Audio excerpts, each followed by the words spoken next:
Andha Yug. Today I would be talking about this play. Now, this play is a modern play and it is written in Hindi. It is written by Dharamveer Bharti and this play was later on translated. Now, this play, as the title suggests, it talks about the age of blindness, the blind age of Mahabharat times. Now, it is based on the epic Mahabharat, and all the characters are lifted from this epic, and these characters have been given the dialogues by Dharamveer Bharti, and these dialogues are sort of dialogues which could relate to the contemporary world as well as the world of the epic age, which is the background of this play.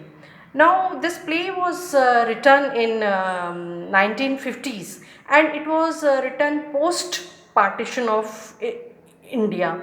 Now, as we can know that after the partition of India, there are many plays or there are many writings in Hindi as well as in English which have come up due to the experience or due to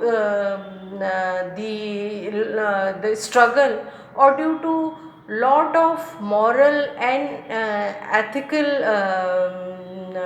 deterioration of values at that point of time. Now, in this play, as we say that we talk of the background, the partition of India. When we talk of the background, the partition of India, or the struggle for freedom, the Indian struggle for freedom, all these things have seen a lot of bloodshed. There was a lot of violence involved in all these major events of our history. Now, many of the writers like Dharamveer Bharti and all, they have written plays, they have written poems which have a background that violence in any form, physical, mental, any form or emotional form, can ruin the entire thread or entire structure or the skeleton of history or society of any country. Now, Andha Yug, as the play suggests, the title suggests, it is about the age of blindness. It is about the complete destruction or complete dehumanization of moral values, of ethical values or social values at that point of time. Now, it is basically an anti-war play. It reflects all the negative aspects or all the evil aspects of war. It projects war as an evil thing. Now, it was done with a message that one should look back into the history, like we should go back to our roots. It is a play which was included or which was a product of theater of the roots, which involves a feeling, a desire, a message that one should go back into one's roots of one's epics or roots of one's religion, what one's religion say or what the world religion says, that one should be tolerant of many things. One should work for the entire humanity, or one should work in the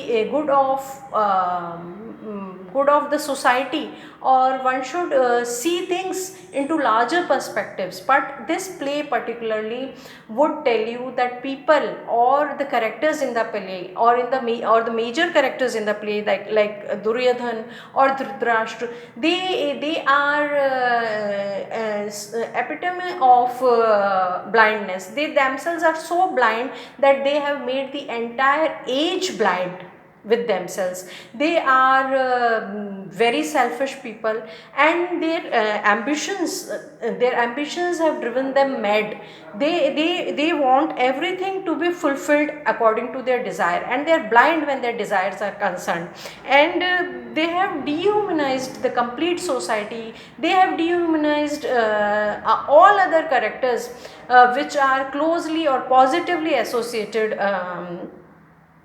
with their ambitions. So this, in this way, this play has given you a complete background, or a scene which is full of bloodshed. And when what happens when people reject wisdom, what happens when people are completely selfish, when people are emotional or passionate about their own desires, people are not emotional or passionate about the desires of the other. What happens when as a king one forgets the duties of the king, one forgets that king has to sacrifice many things for the sake of society, for the sake of nation, or for the sake of the history to come.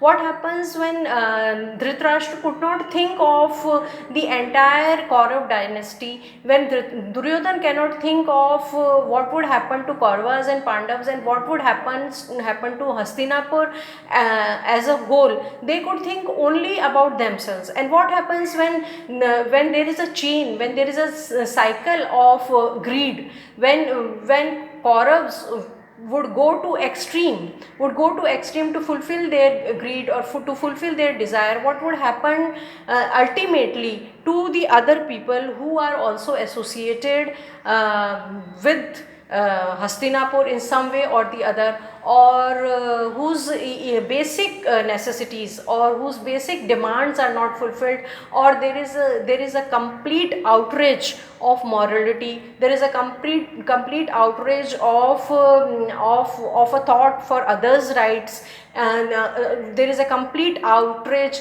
to exploit one's own's rights. So this play in a way would tell you what would happen if such a thing comes. Then there is a greed, mindlessness, and aggressive selfhood in the entire play. So I would after talking about these themes of the play, I would suggest that you people should also explore the themes on your own, and see the play in the light of the themes, or in the light of the messages which I have drawn about the play. Thank you.